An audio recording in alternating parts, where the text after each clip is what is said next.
Buenas noches, bienvenidos sean todos a este su programa Entre Amigos, transmitido por Chino Star Studio. Esta noche tenemos una entrevista súper especial. Tenemos de invitado al abogado Víctor Martínez. Hoy vamos a hablar para enfocarnos en las políticas migratorias actuales y derechos de prevención en empoderamiento comunitario. Buenas noches, licenciado, ¿cómo está? Muy buenas noches, muy bien y muchas gracias por invitarme. Gracias a usted por aceptar, licenciado. Quería preguntarle, licenciado Martínez, antes de los recientes cambios de las políticas migratorias bajo la administración actual, ¿cuál es el mayor riesgo que enfrenta un inmigrante indocumentado en Estados Unidos? Mira, el estar presente en los Estados Unidos sin autorización legal, o sea, sin una visa o sin un permiso para permanecer, pues es una violación a la ley de inmigración.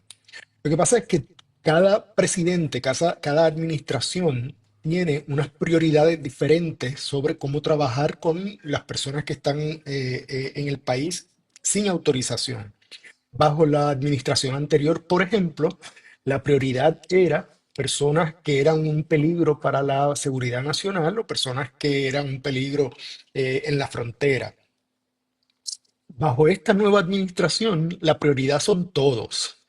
Y entonces, no está solamente en riesgo personas pues, que hayan cometido un delito o que hayan sido acusados de un delito, sino que toda persona que o entró legalmente y se extendió el tiempo que tenía autorizado, o entró de manera irregular por la frontera, ¿verdad? Sin solicitar autorización. Eh, Todas esas personas van a ser prioridad para el servicio de inmigración, que pudiera representar dos cosas. Una, que los van a llevar a un proceso de remoción, un proceso ante la corte para que un juez de inmigración tome una decisión, Oh, o para mantenerlos detenidos, ¿verdad? Mientras se ve su caso de remoción. muy Abogado, triste. abogado, ¿qué deben hacer las personas que llevan años viviendo aquí sin papeles para prepararse ante una posible orden de deportación? ¿Existe alguna forma de protegerse legalmente ante esto? Sí, hay muchísimas alternativas disponibles. Yo lo que siempre recomiendo es, ¿verdad?, que consulten con un abogado de inmigración porque cada caso es totalmente diferente y hay detalles en el caso que los puede hacer elegibles para una visa o para un programa o cualquier otro. Por ejemplo, hay personas que han entrado al país irregularmente, no tienen estatus, pero han sido víctimas, ¿verdad? O de tráfico humano, o porque ¿verdad? Han sido sometidos a trabajar en los Estados Unidos sin recibir la compensación adecuada. Hay muchas personas que mantienen retenidas, vinieron con coyotes y el coyote los mantiene retenidos y los obliga a trabajar. Pues eso les cualifica para una visa. Hay visas humanitarias para personas que son víctimas de violencia doméstica, hay visas para personas que son víctimas de otros delitos. Eh, Usualmente la gente piensa solamente en peticiones familiares y en asilo, que son los casos de inmigración que más se conocen. Pero la realidad es que hay muchísimas, muchísimas visas que le pueden aplicar a personas que inclusive llevan años en el país. Por eso, la mejor recomendación que uno puede hacer es que busquen asesoría porque, como les dije, no todos los casos son iguales, y solamente un abogado le va a poder decir exactamente para qué cualifican o qué alternativas tienen. Licenciado, muchos inmigrantes desconocen sus derechos. En caso de ser detenidos, ¿cuáles son los pasos inmediatos que deben seguir si hay toca su puerta o lo detiene o uno está en el lugar equivocado y llegan ICE y le pregunta por la identificación o por el estatus migratorio? ¿Qué debemos hacer? Bueno, lo primero es que debemos recordar que todo el mundo tiene derecho a guardar silencio. Eso quiere decir ¿Bajo qué que si enmienda? te vienen a interrogar bajo la quinta enmienda de la Constitución, todo el mundo tiene derecho a guardar silencio.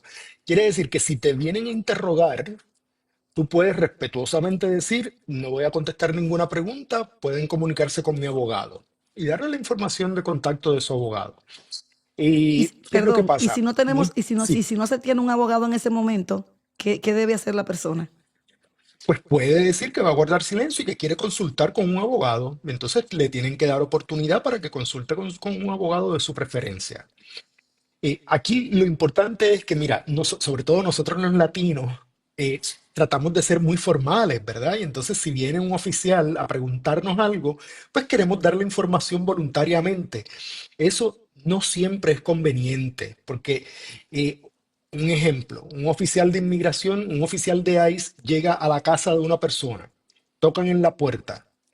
Ese oficial no puede entrar a la casa a menos que tenga una orden de un tribunal para entrar a esa casa. Así que, ¿qué puede hacer la persona que está dentro de la casa? Pues sin abrir la puerta, preguntar quién es. Si le dicen que es de ICE, le dice, ¿tienes una orden para entrar a mi casa? Si no tienes una orden, no tienen que abrir la puerta. Si la tienen, que se la deslicen por debajo de la puerta y que la persona se asegure que tenga el nombre Muy correcto y la importante. dirección correcta. Si esa orden emitida por un tribunal tiene la dirección correcta para que la policía, ¿verdad? O ICE en este caso, entre a la residencia de la persona, entonces sí hay que dejarlos entrar. Pero si no hay una orden del tribunal, no tienen por qué dejarlos entrar. No tienen por qué abrir la puerta. Pueden hablar con la puerta cerrada. La recomendación es que, ¿verdad? Si están en un lugar donde llega inmigración y hay personas que tienen estatus y personas que no tienen estatus, eh, lo ideal es que la persona, cuando sea interrogada, no dé información voluntaria. Tienen derecho a guardar silencio y tienen derecho a consultar con su abogado. Aparte de eso, también, ¿verdad? Siempre uno recomienda que las personas tengan un plan. Porque si usted está en los Estados Unidos y no tiene autorización legal, pues usted está en riesgo. Y entonces, si tiene hijos menores, tenga un plan de quién va a ir a buscar a esos niños a la escuela en caso de que le detengan durante el día. Tenga un plan de quién se va a hacer cargo ¿verdad? Manejar los asuntos de salud y de educación de los menores. Deje una autorización por escrito para que la persona de su confianza pueda ir a buscar a estos niños a la escuela. O sea, hay muchísimas cosas que hay que tomar en consideración y desgraciadamente uno no debe esperar, ¿verdad?, a que ocurra el incidente, que estén detenidos para entonces actuar. Lo ideal es que se preparen, desarrollen un plan, identifiquen un abogado de inmigración de su confianza, asesórense y estén listos para, ¿verdad?, pelear su caso, como decimos nosotros, porque si tienen derecho a permanecer en los Estados Unidos, pues tendrán su día en corte y podremos demostrarle al juez o a la jueza de inmigración porque esa persona debe permanecer en los Estados Unidos. Todo esto es muy interesante, abogado. Se habla mucho del uso de una antigua ley de 1798 para deportaciones express. ¿Qué implicaciones reales tiene esto para nuestra comunidad latina y cómo podemos responder como colectivo ante una situación así? Mira, curiosamente, digo, antes que todo, recuerden que todas las iniciativas que está tomando la administración actual, muchas de ellas están siendo cuestionadas en las cortes. Por ejemplo, la ley que menciona sobre los extranjeros en tiempo de guerra, que es cuando se desarrolló realmente esa legislación, y acaba de ser resuelto un caso por el Tribunal Supremo de los Estados Unidos que dice que en efecto el presidente tiene derecho a reclamar bajo esa ley realizar algunas deportaciones. Ojo, que no le aplica a todas las personas, le aplica solamente a unas personas en específico. Pero dijo el tribunal que para poder hacerlo, le tienen que dar a ese inmigrante su debido proceso de ley. ¿Qué quiere decir eso? Que tienen que tener oportunidad de poder contestar las alegaciones en su contra. O sea, tienen que llevarlos a un tribunal, tienen que llevarlos a donde un juez que sea quien tome la decisión. Así que es una decisión, ¿verdad? Ayer la administración estaba celebrando la decisión. Es una decisión a medias porque les está diciendo no puedes hacer lo que estás haciendo. Lo puedes hacer si haces esto otro. O sea, si das la oportunidad del debido proceso de ley. ¿Hace sentido? Claro que sí, Claro, claro que sí. Sabemos que la desinformación puede ser muy, pero muy peligrosa. ¿Cuáles son las estafas Ujú. más legales o comunes que enfrenta un inmigrante cuando no tiene la debida información de qué debe hacer o cuál es su situación? Mira, el riesgo mayor es de asesorarse con personas que no son abogados autorizados a practicar el derecho de inmigración. Hay muchas personas que pueden ser notarios o tener alguna otra profesión y se encargan de llenar algunas solicitudes para el servicio de inmigración. El hecho de que esa persona llene solicitudes de asilo, por ejemplo, no quiere decir que tiene la preparación legal para asesorar a una persona de qué otras alternativas tiene disponible.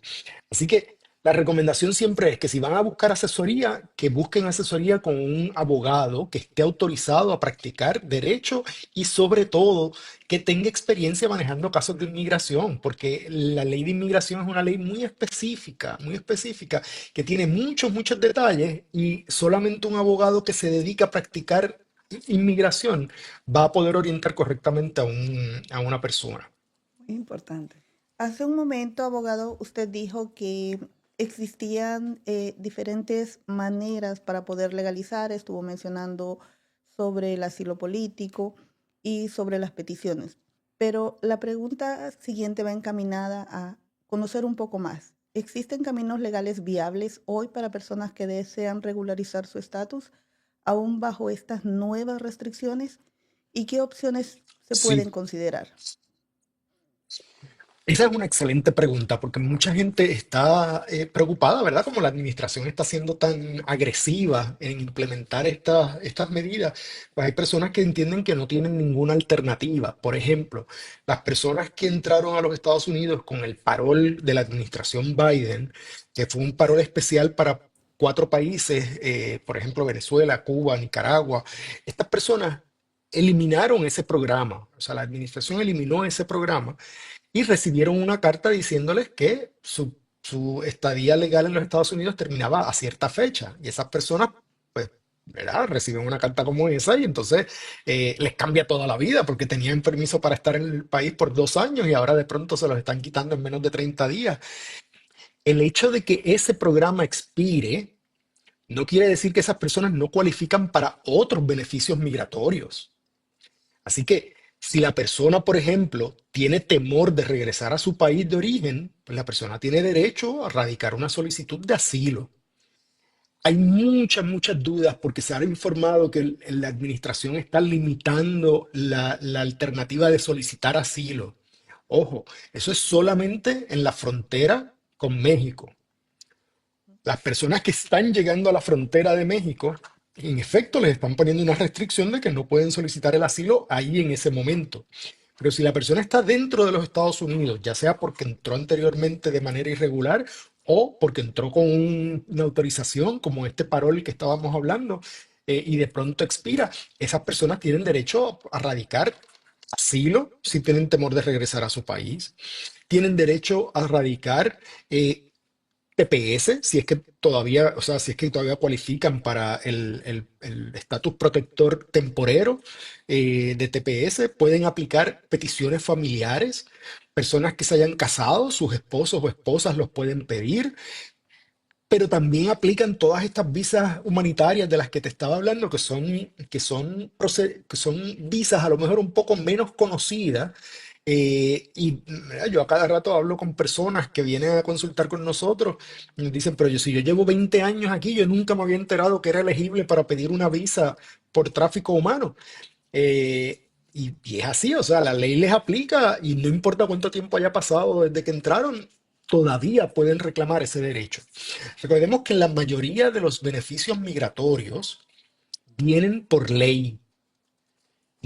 Quiere decir que no pueden ser cambiados o alterados a menos que haya una nueva ley del Congreso cambiando esas condiciones. Así que, por ejemplo, me han preguntado las visas T, las visas U, el programa de VAWA, que es para personas víctimas de violencia doméstica. Todas esas visas están dadas por ley. Así que si queremos hacer algún cambio en esas visas, tendrían que aprobar una nueva legislación. El presidente lo que puede cambiar son procesos que, ¿verdad?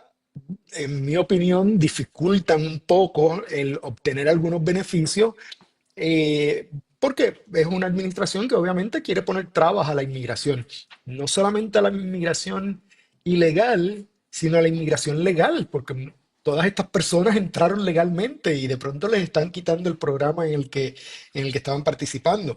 Así que definitivamente es una administración, podemos decir, un poco hostil contra la comunidad de inmigrantes. Y en ese momento, quien único va a funcionar como un aliado de ese inmigrante es su abogado, quien lo va a defender en el proceso. Me gustó mucho de la visa de Bagua. Hemos estado viendo mucho este tipo de visa que se están haciendo aprobadas a muchas personas, a millones de personas.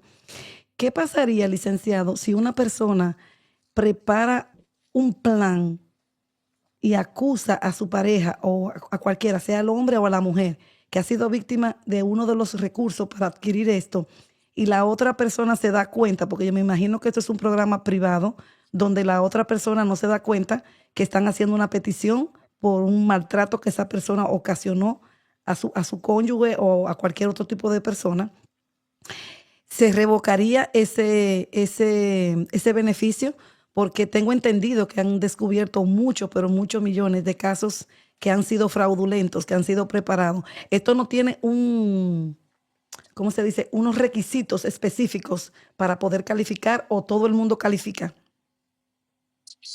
No, mira, son programas que tienen requisitos bien específicos. Y como cuestión de hecho, de los mitos que hay es que en todos estos procesos de inmigración legal, ¿verdad? Que es solicitar un beneficio del servicio de inmigración, que hay muchos casos de fraude. La realidad es que estos procesos, eh, ¿verdad? No se puede negar que siempre hay alguien inescrupuloso que radica una solicitud ¿verdad? Sin cumplir con los requisitos, pero no son millones de casos, son casos bien esporádicos, porque antes de aprobar cualquier beneficio de inmigración, el servicio de inmigración primero verifica las huellas dactilares de la persona para ver si tiene antecedentes criminales, hacen investigaciones, ¿verdad?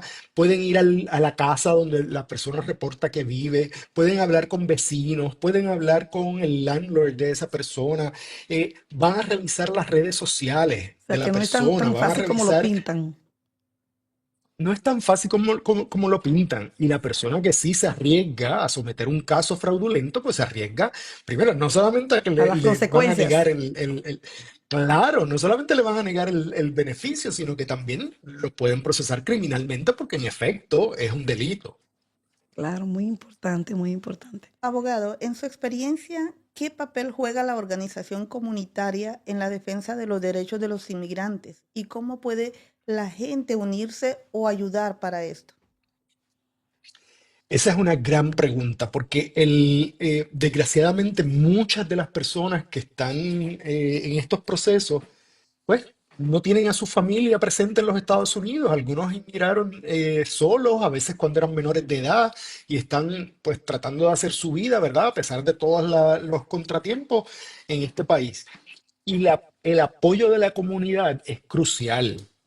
Por ejemplo, eh, tenemos un cliente en la oficina que está detenido y es una persona que tiene unas condiciones de salud y tiene muy buen carácter moral, o sea, no ha cometido ningún delito, pero no tiene familia presente en los Estados Unidos. Pues para los jueces eso podría ser un riesgo de fuga, porque como no tiene lazos suficientes con el país, eh, pues en esos casos la comunidad es quien saca la cara por ese inmigrante. Así que, por ejemplo, el pastor de la iglesia y varias de las personas feligreses de esa iglesia van a testificar en el tribunal a favor de esta persona. Sin el apoyo de esa comunidad, esta persona se le haría muy difícil poder pelear su estatus en los Estados Unidos. Y casos muy meritorios. No quiere decir que, o sea, no son casos fraudulentos ni son casos que tienen los méritos, pero desgraciadamente la persona está detenida, no tiene nadie afuera que le ayude a buscar la evidencia, que le ayude a buscar la. Así que descansan no solamente en la comunidad física, en términos de vecinos y demás, sino también en la comunidades religiosas, por ejemplo. Hay organizaciones por países que apoyan a los inmigrantes de su país. Y sobre todo, en estos momentos es bien importante las organizaciones legales, ¿verdad? Que están ayudando a llevar esos casos al tribunal para cuestionar o detener algunas de las políticas o iniciativas que está implementando la administración. Así que, ¿cómo pueden ayudar las personas? De muchísimas maneras. Desde donando su tiempo, ¿verdad? Para ir a testificar a favor de una persona que conocen, hasta aportar dinero a estas organizaciones legales que están llevando los casos para poder detener estas iniciativas. Hay muchísimas organizaciones que están trabajando con esto, así que la invitación es a todo el que, ¿verdad?, se sienta motivado con esta temática, que Identificado. haga un acercamiento identificado, correcto, que hagan un acercamiento porque de verdad que la necesidad existe. Usted estuvo hablando, licenciado, ahorita de tener un plan. ¿Qué recomendaciones usted le da a los padres indocumentados que tienen hijos nacidos aquí en Estados Unidos? ¿Cómo pueden proteger el bienestar de sus hijos en caso de ser detenidos? ¿Qué tipo de documento debemos elaborar por adelantado por si llegara ese momento no sea como tan misticuloso porque ya están en la cárcel? ¿Cómo lo podrían hacer por adelantado? ¿Cómo se llamaría este documento?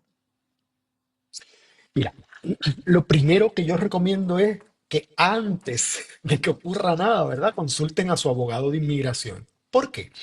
Porque el mero hecho de tener un hijo o una hija ciudadano o ciudadana americana no garantiza una estadía en los Estados Unidos. Entonces, hay que buscar esa persona que tiene este hijo o hija menor de edad, ¿qué alternativas tiene para permanecer en el país? Puede ser que las tenga. Por ejemplo, personas que llevan más de 10 años en los Estados Unidos y tienen hijos menores que pueden sufrir un daño en caso de que la persona sea removida, pues tienen derecho a solicitar lo que se conoce como una cancelación de la remoción. En la calle se conoce como la ley de 10 años, porque en efecto se requiere que la persona lleve más de 10 años en el país. Eh, pero esos son beneficios defensivos. ¿Qué quiere decir? Ya, ya me detuvieron, ya estoy en la corte, estoy en proceso de deportación, esta es mi defensa. No queremos llegar a usar esas alternativas, queremos usar las alternativas que son proactivas, ¿verdad? Donde yo estoy en el país sin una autorización y voy voluntariamente a solicitar un beneficio de inmigración. ¿Por qué? Porque si espero a estar en la corte, puede ser, que, como dijiste, que esté detenido y entonces se me hace bien difícil recopilar la evidencia que voy a necesitar para defender mi caso. Todos estos casos requieren evidencia.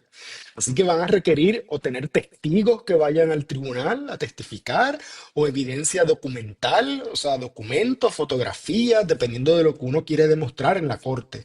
Así que lo mejor que pueden hacer es prepararse de antemano. Segundo, en el caso de personas que tienen menores de edad, que tienen hijos o hijas menores de edad, es bien importante tener el plan y una red de apoyo, ¿verdad? Yo tengo clientes y clientas que tienen arreglos con vecinos, porque el vecino es la persona más cerca que uno tiene y entonces Claro. en ausencia de personas, en ausencia de familiares, pues entonces descansan en amistades y vecinos para este tipo de cosas. Pues Es, le tienen autorizaciones por escrito para que, mira, si mi hijo tiene una necesidad médica, esta persona está autorizada a llevarlo a recibir tratamiento médico. claro, O si mi eso de la hijo, red de apoyo, abogado, eso es crucial. Hay que tenerlo listo, preparado. Para cerrar, díganos, abogado, ¿cuál es su mensaje para quienes hoy tienen miedo, pero desean seguir luchando por un mejor futuro en este país? mira, lo primero que les digo es que tener miedo en este momento es totalmente normal. O sea, es un momento en el que están pasando muchísimas cosas con el tema de inmigración, así que es normal que haya ese miedo. Sobre todo si hay desinformación, si no conozco, ¿verdad?, las alternativas que tengo. Así que la recomendación inicial es consultar con un abogado de inmigración que le ayude a identificar las alternativas que tenga. El hecho de que no cualifiquen para un beneficio no significa que no cualifican para otro. Y hay muchas personas que vienen y dicen, no, es que ya a mí me dijeron que yo no cualifico para asilo. Bueno, no, a lo mejor no cualificas para asilo, pero a lo mejor sí cualificas para otro tipo de Hay visa. una Así esperanza. que siempre hay alguna alternativa que uno puede utilizar. Obviamente hay casos meritorios que uno, de verdad, tiene que buscar cómo defiende ese caso. Eh, las personas que no tienen ninguna alternativa usualmente son personas pues que han cometido delitos graves, personas que han cometido infracciones muy serias, pues esas personas se les va a hacer un proceso mucho más difícil. Pero si es una persona que vino y está trabajando y está luchando por echar a su familia hacia adelante y tiene hijos menores en los Estados Unidos y tiene, pues siempre hay alternativas. Y la única manera de asegurarse que no le violan sus derechos es contactando a un abogado de inmigración. ¿Y cómo la audiencia puede contactar el bufete de abogados de ustedes? ¿Cómo se llama el bufete de abogados para que la gente sepa dónde están ubicados y cuáles son los teléfonos? Pues nosotros, nuestra firma se llama Serving Immigrants. Tenemos oficinas en Miami, en Orlando, en Clewiston, Florida y en San Juan, Puerto Rico. Nuestro teléfono es el 305-924-1133. Se pueden comunicar a ese número en cualquier momento o buscarnos en las redes sociales. Nosotros publicamos también muchos videos informativos cada vez que sale una Yo noticia soy seguidora de nueva. ustedes. Pues qué bueno, me alegro muchísimo. Los hacemos con mucho, ¿verdad? Ímpetu, porque sabemos que cada vez que sale una noticia de esa, muchas personas empiezan a opinar, a veces sin saber, y nosotros pues queremos llevar la información que nosotros entendemos correcta, ¿verdad? Analizando cada una de esas nuevas noticias que están saliendo. Abogado, cuando las personas se contactan con ustedes, no importa en qué parte de los 50 estados estemos, para que ustedes agarren nuestro caso. No importa en qué parte de los Estados Unidos estén. En los casos de inmigración, los abogados que se dedican a inmigración pueden atender casos en cualquiera de los 50 estados, inc- e inclusive incluyendo Puerto Rico. Quiere decir que utilizando herramientas como video, por ejemplo, después de la pandemia, todos nos acostumbramos a hacer reuniones por videoconferencia, pues los tribunales igual se han actualizado. Y entonces yo, antes de entrar a esta entrevista contigo, acabo de atender una corte con un juez en Nuevo México. Así que la distancia no es un obstáculo para este tipo de casos. eh, que no, ¿verdad? Que las personas no No se dejen de limiten. buscar ayuda por el hecho de que no están en cerca de alguna oficina de su abogado preferido, sino que contáctenlos porque siempre hay manera de hacer los trabajos de manera virtual. Gracias. Licenciado, queremos darle las gracias y queremos dejarle una invitación abierta cuando usted disponga de un tiempo y nos lo pueda ofrecer para seguir informando no solamente a la comunidad, a un país que está en pánico, que está ahora mismo en crisis y que todos tenemos miedo porque cada día están pasando cosas que realmente a un amigo, a un familiar, estamos viendo diferentes noticias que la ponen en vivo y realmente uno no sabe ni para, como dice usted, para dónde coger, qué es cierto, qué no es cierto y cuáles alternativas tenemos. Queremos agradecerle de sobremanera, nos sentimos engalanados, de verdad que sí, altamente honrado con que usted haya aceptado esta invitación y realmente fue un privilegio para nosotros tener esta información de una persona que tiene las licencias, los permisos y el conocimiento para hablarnos de inmigración. Muchas gracias por la invitación, Katy. Como te he dicho, nosotros te agradecemos mucho todas las oportunidades que tenemos de poder brindar información a la comunidad, porque entendemos que el enemigo número uno de la comunidad inmigrante es la desinformación. El conocer sus derechos les va a permitir defenderlos. Así que, por última vez les digo, ¿verdad? Consulten con su abogado porque siempre hay alguna alternativa para uno permanecer legalmente en el país. Muchísimas gracias, licenciado, y esperamos verlo pronto en una segunda parte para que sí continuemos informando. Así será. Bendiciones. Muchísimas gracias por la invitación. Gracias Igualmente a para todos por haber ustedes. estado en sintonía en Entre Amigos, transmitido por aquí por Chino Star Studio. Buenas noches para todos.